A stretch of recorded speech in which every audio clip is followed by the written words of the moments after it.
Come on.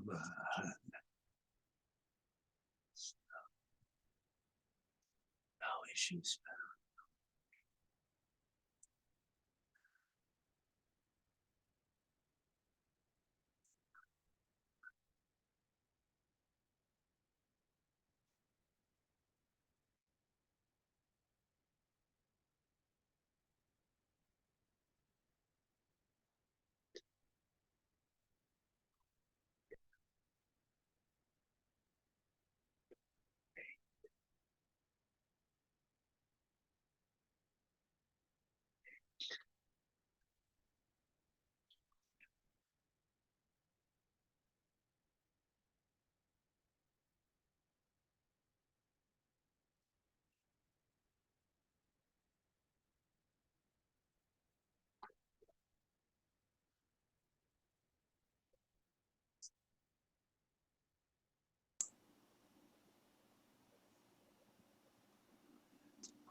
Hey, good morning, David. Morning, Adam. How you doing? I'm doing well, and you? Good, good. Good. You're home. I'm home. Yeah, yeah. On your way to work, or Not today, actually. I just oh, got, good. yeah, kind of snuck a free one out. My boss was gonna take today as PTO, but she gave it back because they're doing some renovation in their kitchen. Uh-huh. So their house is all apart, so they're not going away like they were. So I said, well, if you're not taking it off, what if I take it off? But I Good. got a lot I got to get done here for the holiday and with school and stuff. So, Of course. Of so here I course. am. Hey, Bill. Hi, Hey, Bill. how are you? Good Good, morning. good. How you doing? How you feeling? Okay. Um, Thanksgiving craziness. Yes. Well, with you, with your 10 people coming, Oh, wow. you're crazy, Bill. Yeah, yeah. But I'm sure you'll have fun. Yes, we will. So, Just hope that there's no COVID around. Mm, yeah, I doubt it. I mean, there's grandkids coming and they always carry something, yeah, but not necessarily COVID, Yeah, yeah. and their parents are very wary. So, Well, I hope it's a good day. yeah, I'm sure it will be. So Yeah. in a day and a half, it'll all be over and life will go on. Yeah. mm. Right. That's how it goes. I I think life should go on anyway. Mm. Yes. Well. So you're going to your parents, Adam? Yeah, yeah. Go to mom and dad's. My mom's side of the family will be there, so Oh, that'd be fun. go hang out with them. Uh-huh. Are you having anyone over, David? Nope, just the two of us. Nice. Have a nice quiet day. That'll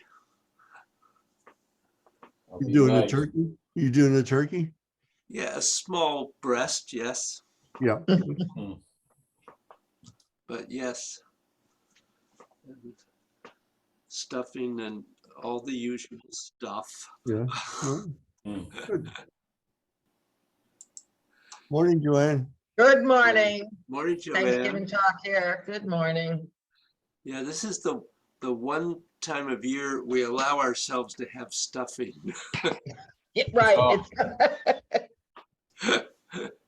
Well, we have about 20 people. We're actually going to our son and daughter-in-law, so they're having 20. Her whole Wow. family is in. Both of her siblings and family are in. Both of my siblings and family are in. Wow. But that means we've got vegetarians and meat eaters and gluten-free and people who like their gluten stuffings. Quite an array of. And lots of But it cards. also means a lot of people are cooking, Yep. Yeah. right? It's like half a dozen of us are cooking, so, And a lot of choices. and a lot of choices. Mm. Cool. Morning, Bill. Good morning, David. Morning, Morning. Joanne. Morning. Morning. Morning, Bill. How are you, Mr. Bynum? I'm good. We have only half the count of Joanne's crowd. Oh, you two Bills having 10, huh? Yep. Yeah, oh, is Apparently that's the number for bills to have for 10. Thanksgiving. it? 10 is quite adequate. Yeah. It's a good number, yeah. I'm inclined to think that's the case, yes. I like it, I like it. We always like it, and we like it when it's over. Yeah. Um, Indeed, indeed. Are you doing it at your house or? Yeah, it's all at our house. So we have turkey is set to go in the oven tomorrow morning at 6 o'clock or something. Madeline has it all plotted out. I Oh, won't yeah. go into the details, but it's quite a logistical activity. Right. Well, good. I hope you have a great time, all of you.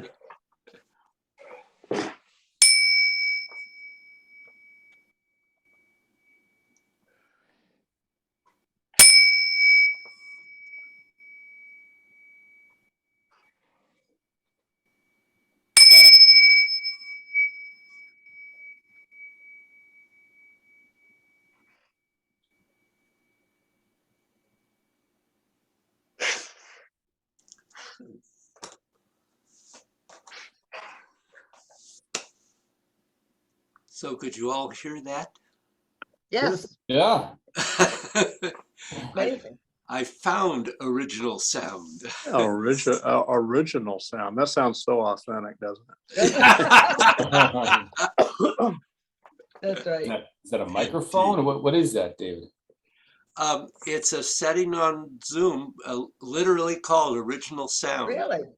Oh, And Bill Bynum told me about it. And actually, I ended up having to Google to figure out how to do it, but I found it, and it's not that hard, actually. I just am probably not as intuitive about those Okay. things.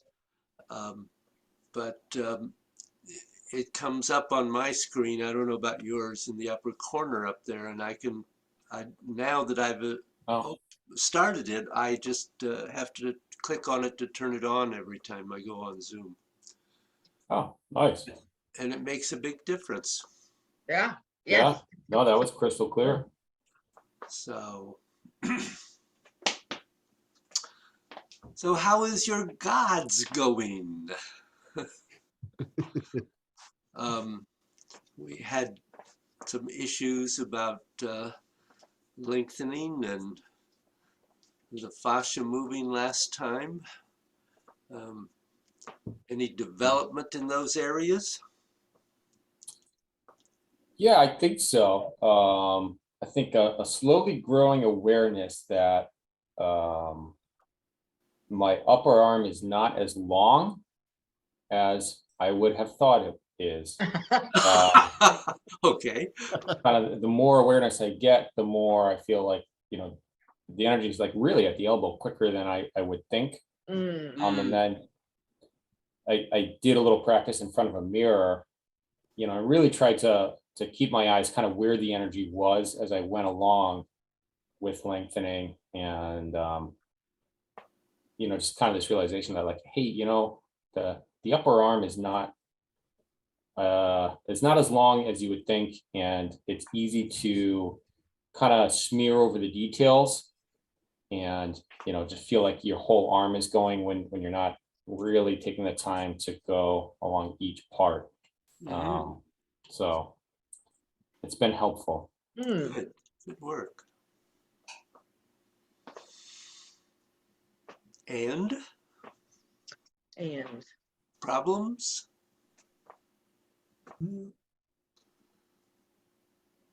I don't think problems. I mean, I think some of the things we went over last week are they were good reminders, but they were reminders, right? So it's not like new things. It's just like, okay, and yeah, particularly around our feet and weight and those kinds of issues, right? So no, I just found it, I was a bit challenged on time this week, so time for practice was less than what I would have liked, but when I practiced, it was, yeah, it was coming together, and clear I needed more practice.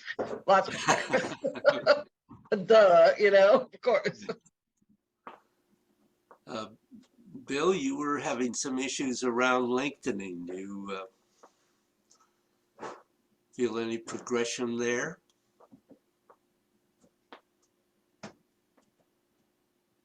Yeah, the lengthening and the fascia, I think the fascia connection for me is more mind intent than something that I'm really in touch with at this point. So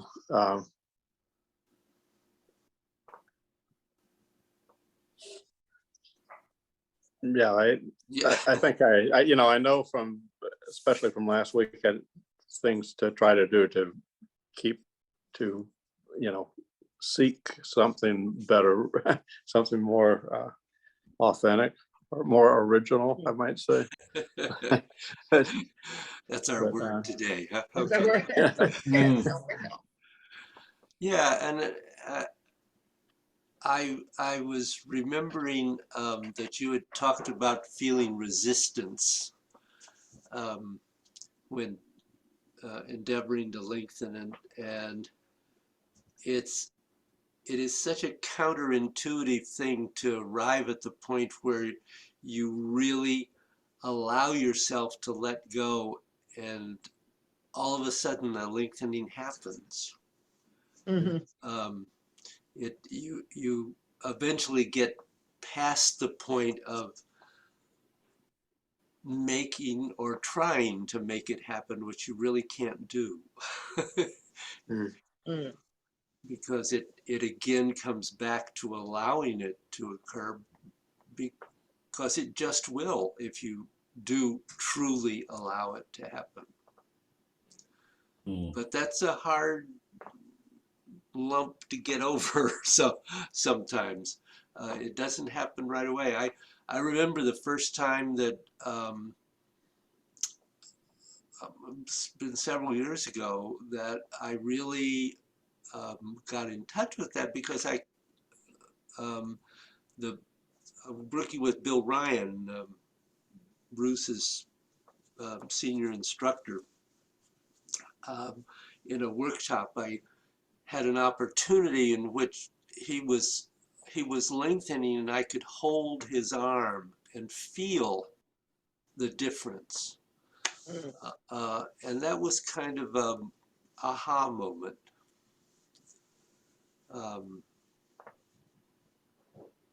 Same with twisting, same thing. I mean, because they're both very related in how you have to approach being able to do those. And it is a very counterintuitive thing, and there is no way that you can reach out and touch my arm on Zoom. So that is kind of a difficult point, because I think that sometimes being able to be in the same room and see your teacher do it, or feel what your teacher is doing, can make a real difference with those things. Yeah. One thing that did make a real difference was when we were working with 3, doing that with lengthening in and lengthening out, and allowing it to happen. And for me, the total revision at 12 of coming in rather than straightening up has really changed 3. I think 3 for me is sort of a key, maybe entry point for that because of the revisions we made. Yeah, I think you're right. Yep. Anything for you, Mr. Nagel? Sort of a mixture of what most people have been saying. Certainly, it is progressing, but not as fast as I would like. Certainly, it works best when I let go, but my innate tendency is to want to control and to know what's going on when it's going on so I can monitor it. And so when I let go and let it happen, it feels good, but part of me wants to know what exactly happened there. Were you an engineer? No, but I've always liked to, this happened when I was taking voice lessons. And the voice teacher told me to do the same thing, let go, stop thinking about it. Every time you think about it, you tense up, et cetera, et cetera. And then I would let go occasionally and do it appropriately, correctly, but I would not have any sense of what I had just done. It would, I would take his word for it, but since I wasn't watching myself, and so it's kind of weird feeling, It is, and I think with a lot of these things, you go through that stage of realizing that you've done it, but not understanding how or why it happened. And then the next stage is being able to connect with the intent to do it and allowing it to happen and being aware of it's happening. I mean, eventually that it's kind of interesting because when you arrive at the point where all of these details are happening at once without your thinking about them one at a time, every once in a while you have this sort of flash of awareness. Oh yeah, I really am doing X or Y or Z without thinking about it, and it's just as you suddenly become aware of it. But when you're doing several of these things at once, you can't possibly consciously follow all of them and be aware of all of them simultaneously on a conscious level. But on a heart-mind level, yes, you can. But that's that is a further stage of progression. Yeah. Yeah. So, in order that you are not bored, as if you were bored. Yeah, really. We're going to go another step further. And we're essentially going to now do exactly the same thing that we were doing when we were doing ordinary bending and stretching, only now when you stretch out, and we're going to work with movement 3 again on this, you are only going to activate the movement of the fascia on the outside, the yang side of your arms, and the fascia on the yin side or the inside is going to do nothing. And then when you come back in, you're going to make the fascia lengthen back into your body, back in the yin side as your hands are going up to 12 or down to 6. So although the jiggling of the arms to release your nerves and your arms in general is very valuable for ordinary lengthening, it's not as useful when it comes to yin and yang meridians. What is more useful with this is that you have to get your mind to penetrate a little below your skin and somehow have your mind start pushing what's in you. So, not that I think you'll be able to see this on Zoom particularly, but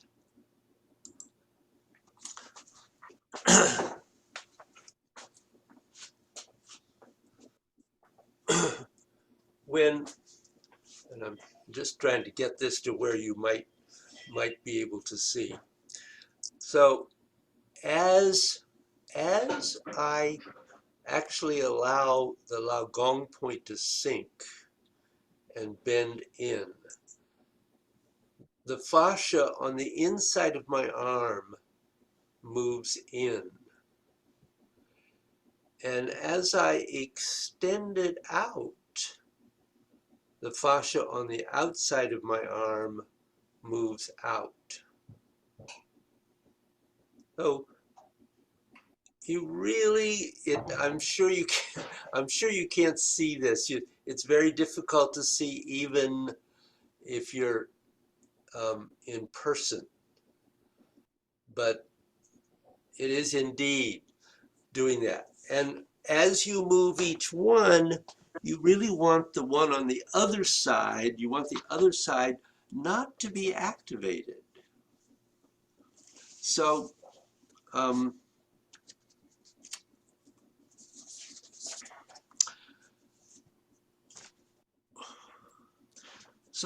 whereas to get the general nerve release for stretching, what we did before was really great.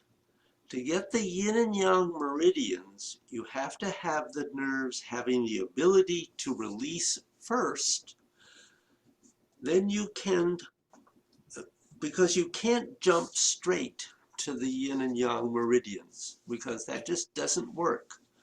What you have to do is your mind starting to move from inside your hand up the inside of your arm, and that way you can perhaps get it. How long it'll take you or how many repetitions, I can't, of course, really say. But at some point, your mind going through like that will cause the fascia to move as though it's going on its own. Yes, you're setting the context, and yes, you're setting what is enabling the fascia to do it. But it's kind of weird when it first starts happening. It's almost sensation as if your fascia is part of your body and it's not part of your body.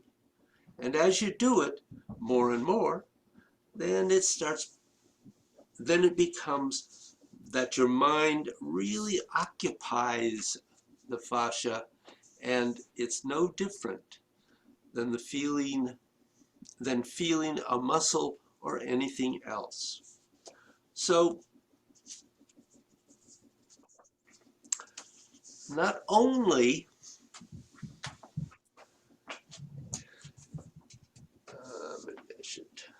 well, that's all right. So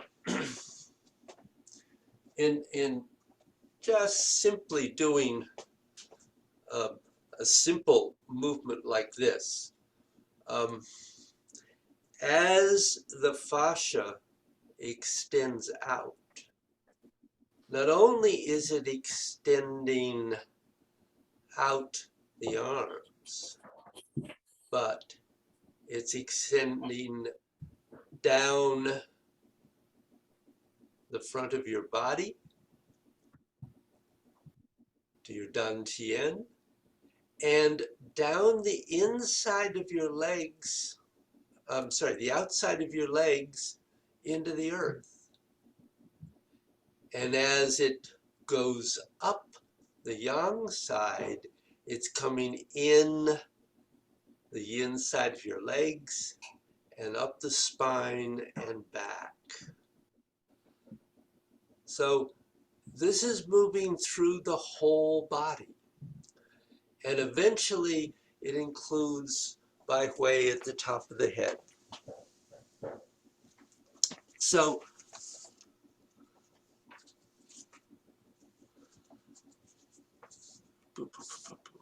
in the beginning, no one is asking you to do that because it would be a bit too much.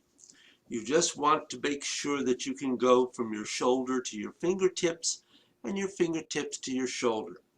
I'm just really with that giving you a heads up where this is heading, because actually what it's going to be able to do when you have practiced for a while and developed this particular not posture, but this particular practice. So what you're doing with each arm movement is simply singling out an entire bending and stretching throughout all the fascia in your body, and not just a portion of it. So really, when you're doing movement 3,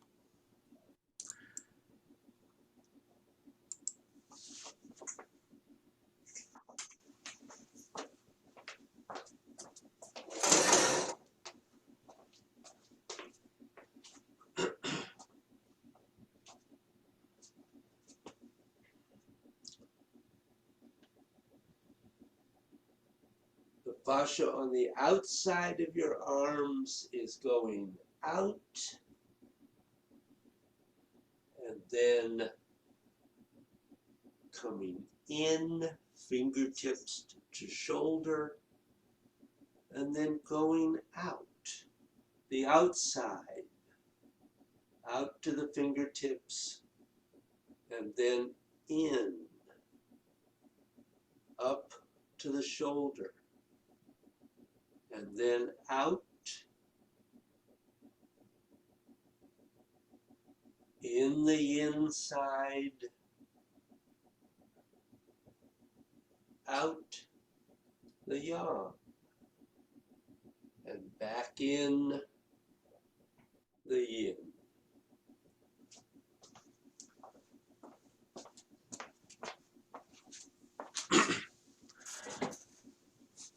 So, I would like you all to stand up.